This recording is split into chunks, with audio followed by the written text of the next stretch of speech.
Bem-vindos, exploradores destemidos do multiverso incrível! Fiquem atentos, pois na semana do Halloween daremos continuidade aos vídeos sobre lugares mal assombrados. Desta vez falando de lugares assustadores aqui do Brasil, para desvendar os mistérios e assombrações que permeiam alguns dos lugares mais enigmáticos do país. De edifícios antigos a hospitais abandonados, o Brasil abriga várias histórias paranormais. Sem mais delongas, vamos nos embrenhar nessas narrativas sombrias. Edifício Joelma, São Paulo. O edifício Joelma, localizado em São Paulo, foi palco de um trágico incêndio em 1974, que resultou na morte de mais ou menos 191 pessoas. Desde então, suspeitaram de que o terreno era amaldiçoado, pois em 1948 houve um assassinato. Um homem matou a mãe e duas irmãs e jogou os corpos em um poço. O prédio ficou conhecido por atividades paranormais, com relatos de avistar vultos, ouvir vozes e gritos e sensações de presenças inexplicáveis. Presídio do Arru, Curitiba. O Presídio do Arru, em Curitiba, foi um local de detenção infame, marcado por muitas histórias e lendas, condições desumanas e relatos de abusos. O local está envolto em lendas de aparições de espíritos de antigos detentos e murmúrios de almas penadas. Foi desativado em 2006 e transformado em um centro judiciário, mas até os dias de hoje sentem presenças de espíritos. Cruz do Patrão, Pernambuco. A Cruz do Patrão, em Pernambuco, é uma coluna de alvenaria com 6 metros de altura e 2 de diâmetro, com uma cruz no topo. No passado era utilizada como referência para orientar os navios a atracarem no porto. Acredita-se que foram enterrados muitos escravos e o local ficou conhecido por atividades paranormais. Diz-se que a cruz é habitada por entidades misteriosas e muitos afirmam ter testemunhado características inexplicáveis ao seu redor, tais como aparições espectrais, sons de gemido e de arrastar correntes. O lugar ficou assombrado.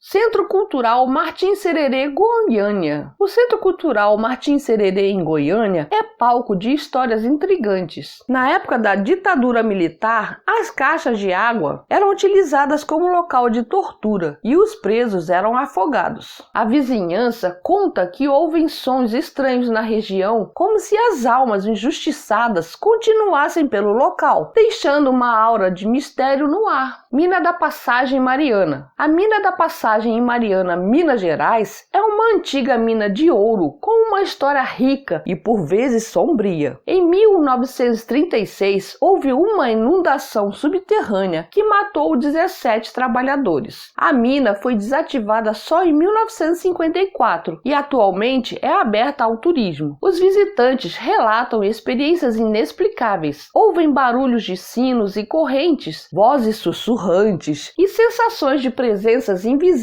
nas profundezas da mina. Cemitério do Gavião, São Luís. O cemitério do Gavião é conhecido por suas lendas e mistérios. Relatos sobre a carruagem de Anna Jansen é a mais conhecida. De acordo com o mito, Anna foi condenada a vagar a eternidade por seu passado cruel pelas ruas da cidade em uma carruagem fantasmagórica guiada por um escravo e cavalo sem cabeça, acrescentando uma aura de enigma a esse local de descanso eterno. Casa das Sete Mortes, Salvador. A Casa das Sete Mortes, localizada no centro histórico de Salvador, está envolta em lendas macabras. Diz-se que a casa é habitada por espíritos inquietos e que os visitantes relatam sensações de opressão e visões inexplicáveis. Em 1755, aconteceu um homicídio a facadas de 4 pessoas. O assassino nunca foi encontrado. Anos mais tarde, uma família com 3 pessoas supostamente foram envenenadas pela criada. Quem passa pelo local ouve passos e sussurros, janelas batendo e vultos passando. Cemitério Santa Isabel, Belém. O cemitério Santa Isabel é um dos lugares da cidade que abriga uma lenda urbana sobre a moça do táxi. Josefina fazia aniversário no dia 19 de abril e seu pai lhe presenteava com um passeio cemitério pela cidade todo ano. Em agosto de 1931, ela faleceu aos 16 anos e foi sepultada neste cemitério. De acordo com relatos existentes, a partir dessa data, o espírito de Josefina sai do cemitério e pega um táxi para dar uma volta pela cidade, e ao término, ela retorna para o cemitério.